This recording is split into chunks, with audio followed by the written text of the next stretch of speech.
el hueso occipital u occiputius. Para su estudio presenta la escama del occipital, masas laterales del occipital, cuerpo o apófisis basilar o clivus del occipital. Estudiaremos en sus caras exocraneales y en su cara endocraneal.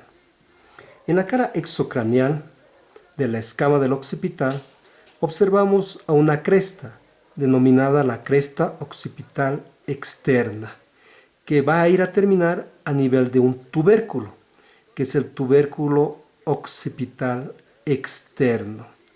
A cada lado de la cresta va a partir una subcresta, que es la cresta nucal superior o cresta occipital superior.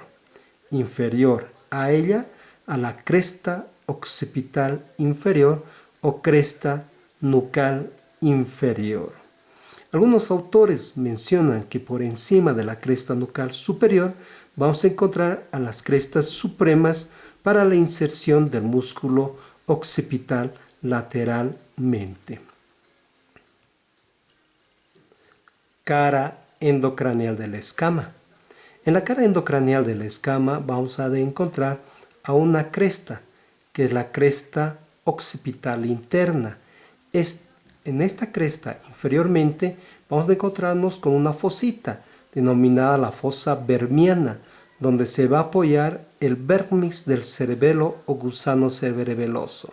Superior a la cresta occipital interna vamos a encontrarnos con un tubérculo, que es el tubérculo occipital interno o torcular.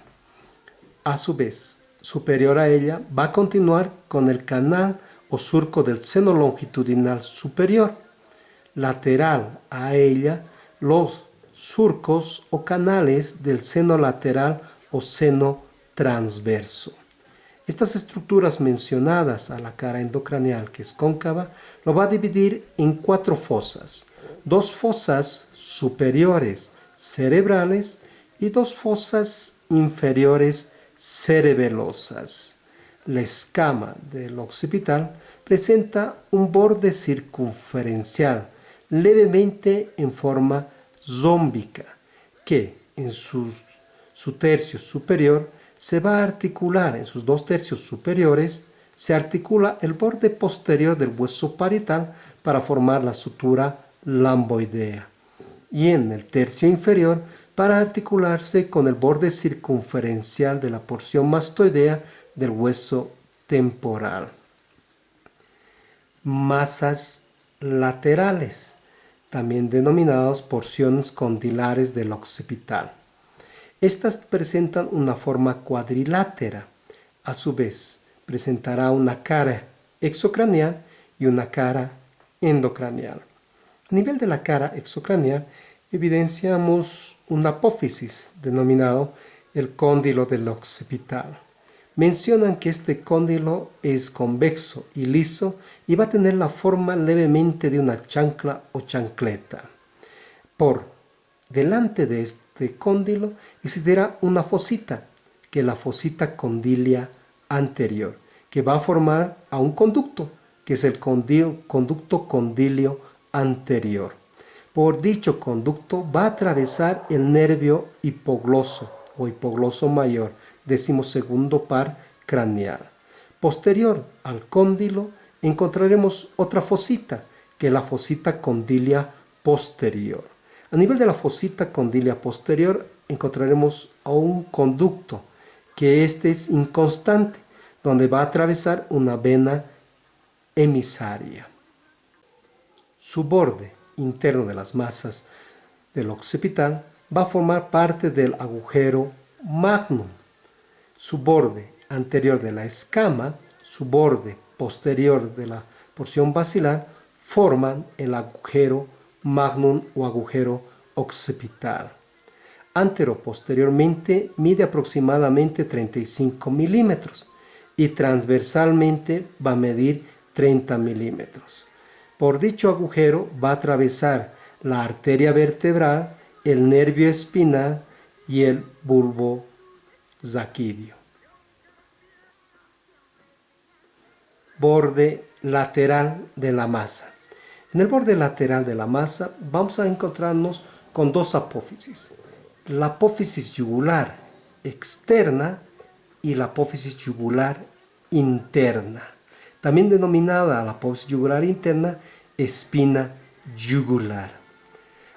Esta espina yugular o apófisis yugular interna, superior a ella encontramos la escotadura yugular, donde va a formar el golfo de la vena yugular interna. Anterior a ella va a formar una porción nerviosa, donde va a atravesar el noveno par, décimo y décimo primer par craneal, glosofaringio, neumogástrico y espinal. En la apófisis yugular externa, lateralmente presenta una carilla, que es la carilla yugular. En la cara endocraneal de las masas laterales del occipital, encontramos un tubérculo, denominado el tubérculo occipital. Otros autores lo mencionan como tubérculo yugular. En el tubérculo occipital o tubérculo yugular, encontramos un surco, donde va a atravesar el nervio espinal, el glosofaringio y el nervio neumogástrico. En la cara endocraneal de la apófisis yugular externa encontramos dos superficies, una, en este caso, horizontal y otra vertical, que es la continuación final del segmento sigmoideo del seno lateral.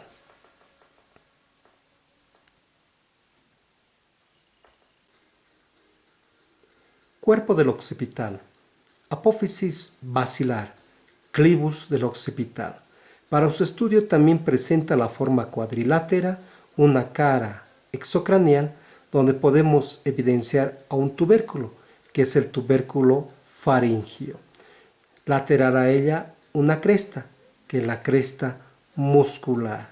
Y anterior a ella, una otra cresta, que es la cresta sinostósica. En la parte medial, una fosa, que es la fosita navicular. Y por dentro de la fosita navicular, la fosita faringea. En la cara endocraneal del clivus es cóncava y lisa y va a formar el canal basilar. Bordes del cuerpo del occipital. Su borde posterior forma parte del agujero magnum.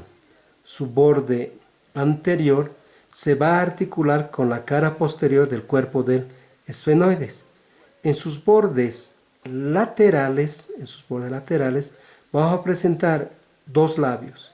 Un labio superior, donde va a formar el surco del seno petroso inferior o canal del seno petroso inferior, y en su labio inferior el canal del seno petro-occipital.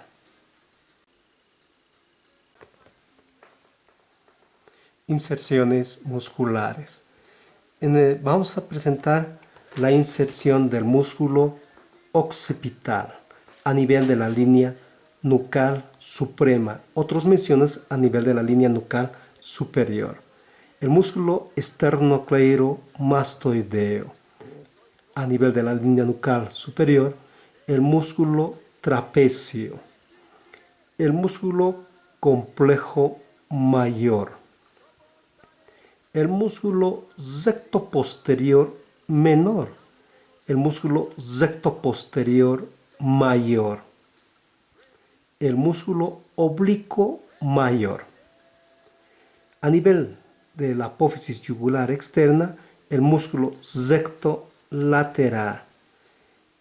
A nivel del cuerpo del occipital, en la cresta muscular, el músculo recto anterior menor, y anterior a ella, en la cresta sinostósica, el músculo recto anterior mayor o longissimus del cuello.